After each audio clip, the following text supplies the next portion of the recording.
el derecho de vivir. Poeta Ho Chi Minh, que golpea de Vietnam a toda la humanidad. Ningún cañón borrará el surco de tu arrozal, el derecho de vivir en paz. Thank you and welcome everybody. It's wonderful to see you all here. I'd like to start just by mentioning, because I've spoken with a few of us who worked and were organized by Merle Ratner. I went to Vietnam in 2006. It actually was the first time I had been there. Merle organized me the minute I got off the plane and came back here, and have worked with her with the Vietnam Agent Orange Relief and Responsibility campaign since then. She was an incredible organizer and led all of us with all of our arguments and differences into being able to get legislation introduced to the House of Representatives for Agent Orange relief. So my first words are thank you, Merle, and thank you for your inspiration.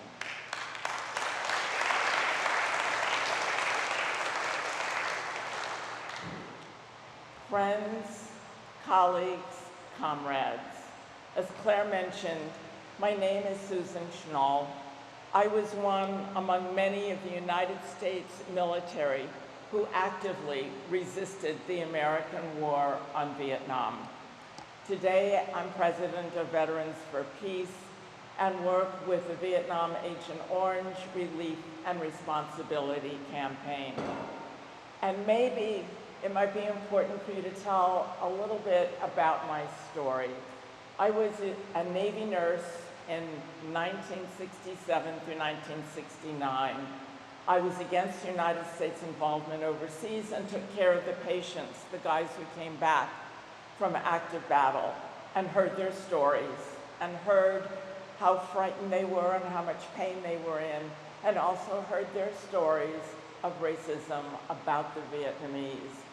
And I thought this war has to stop. It has to stop now. And maybe if the American people heard the voices of those of us who were in uniform, they would listen, and we would have more of an impact.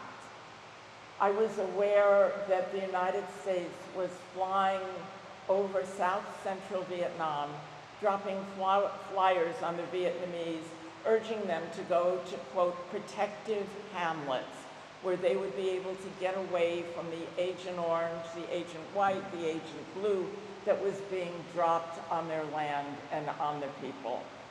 And I thought, if the United States can do this on a country 8,000 miles away from the United States, why can't those of us who believe in peace and want to stop this war drop flyers for peace on military bases in the United States? I had a friend who was a pilot. We loaded up anti-war flyers that were announcing the GI and Veterans March for Peace in the San Francisco Bay Area on October 12th. And we flew over 5 military bases in the San Francisco Bay Area and dropped the flyers announcing the Peace March on every one of those military bases, including the deck of an aircraft carrier. And then we had a press conference, and 2 days later I wore my uniform and spoke out at that demonstration for peace and against war. And yes, the military heard me, and so did a lot of other people. I actually thought that maybe this would be the beginning of building a movement of active duty military who would go against the carnage that was going on in Vietnam. That was 1968, 1969, and it was the beginning of the turnaround of how the war was actively being pursued by this government. We went from troops on the ground in 68 and 69 to having the Air Force take over and drop bombs from the B-52s. So they never saw the people they were fighting on the ground. That was a change. It was the beginning of a movement.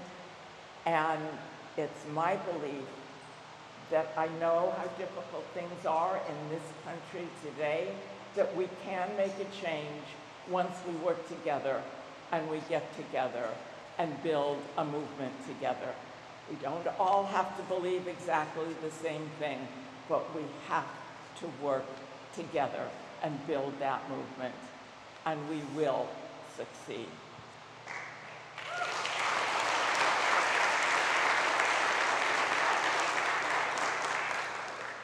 It's interesting to me that today many family and friends ask me why I have this passion for working on issues related to the legacies of the American war on Vietnam. Problems from the past, when there are so many cruelties and destruction and atrocities going on in the world today. And I answer, because Vietnam was my war.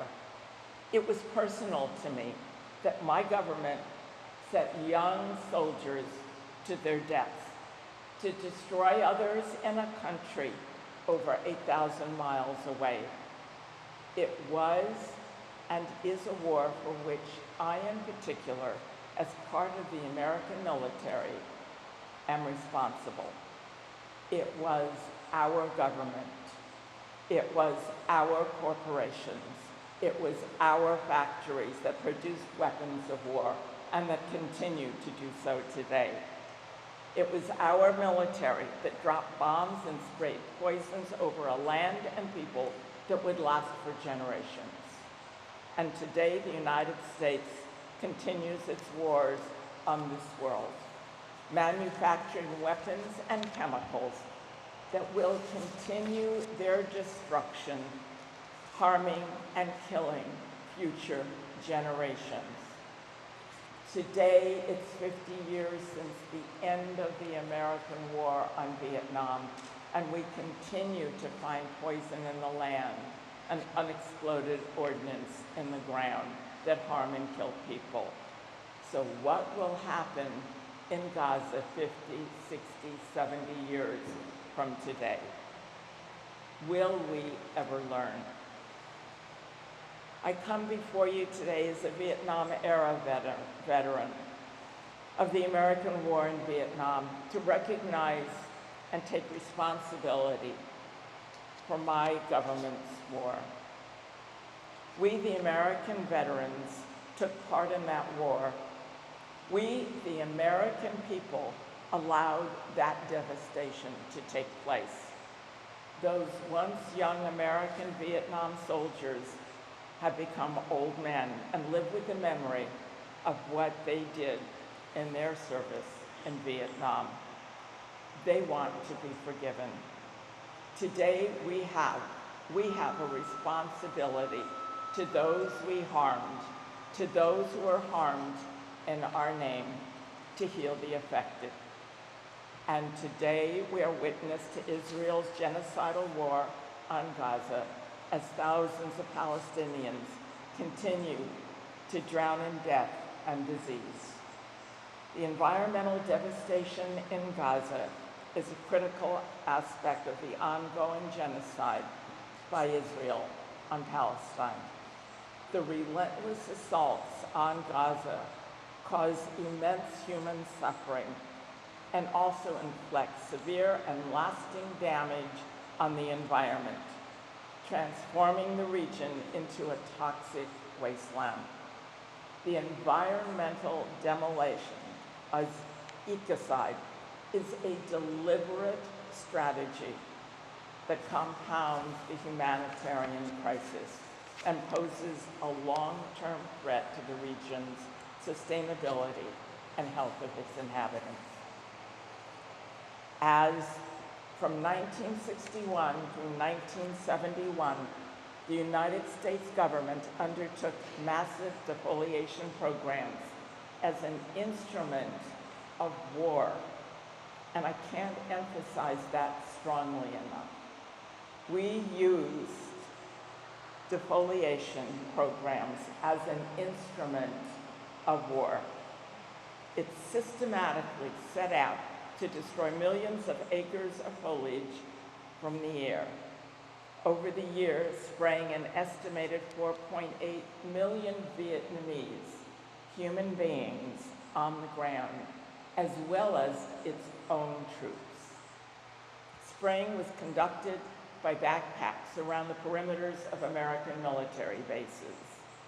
The last of American troops left Vietnam April 30th, 1975.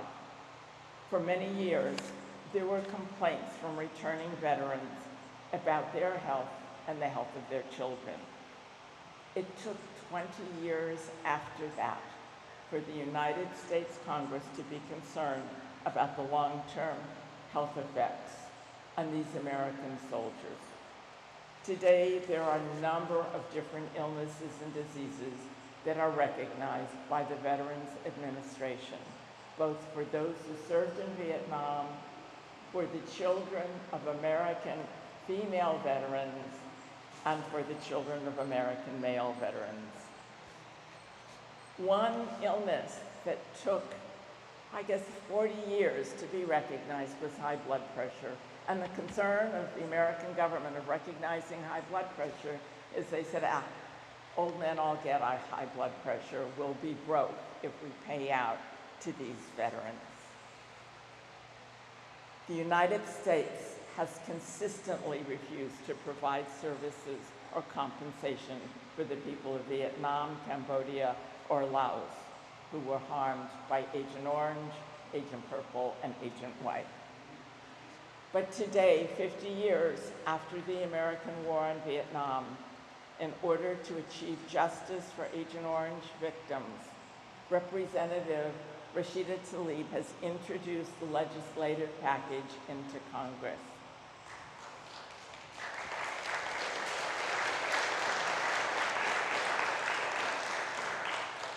And one specific part of this legislation is to take care of the Vietnamese people who were harmed all those years ago. Another part of the legislation is to continue the cleanup of the land, to detoxify particularly the major American military bases that have remained contaminated. So we've got to start. We're going to need all of you to get in touch with your representative to show support for this legislation, because just the introduction won't get it done. I'll remind you that the first testing of chemical herbicides occurred in Kon province. 2 weeks later, a second test run took place along Highway 13 north of Saigon. And then in 1961, President Kennedy signed the National Security Action Memorandum about defoliant operations that supposedly were only to clear the land and specifically directed against harming the food supply in Vietnam. We know that that's not what happened. Today, Israel's military operations result in massive carbon pollution, contaminating air, water, and soil with toxic substances. These operations have destroyed Gaza's water, sanitation infrastructure, exacerbating the already dire water crisis. Nearly all the drinking water in Gaza is unfit for human consumption. The United States and Vietnam completed a cleanup of one of the U.S. military bases, Da Nang, and has started on another, on Quang Binh province. It started, and then when the new administration came in, there was an executive order to stop, despite the fact that the area was covered with contaminated dioxin. There was some intervention, so that work has started again, but a reminder that we need to clean up Hua Bien, and we need to get rid of the unexploded ordnance. Sorry, you all, I wasn't going to start with my story. I just would like to mention the folks that I work with today, the veterans who have returned from war and armed conflict to work for peace and social justice in the United States. For them, it's been a wrenching, painful journey from war maker to peacemaker, to be able to question both themselves and their country that participated in unjust, immoral conflicts. And what have we learned? Today in Gaza, Israel continues its ruthless bombardment that kills Palestinians at a staggering rate. And I could give you numbers, but let me tell you the story that has come to us from a good friend of Vietnam, Doug Hostetter, who spent years working in South Vietnam during the American War and continues doing good work now with Palestinians in Gaza. He is in contact with a good friend, and this is his response to what is happening today. I am Amjad, a Palestinian from Gaza, living in the shadow of a horrendous war, a war that has lasted 19 months so far. This war has already killed my father, brother, and sister, and wounded my wife and our 2 sons. I have had to run with them from place to place to try to protect them and feed them. The bombing is everywhere, and I'm sorry, I will finish this.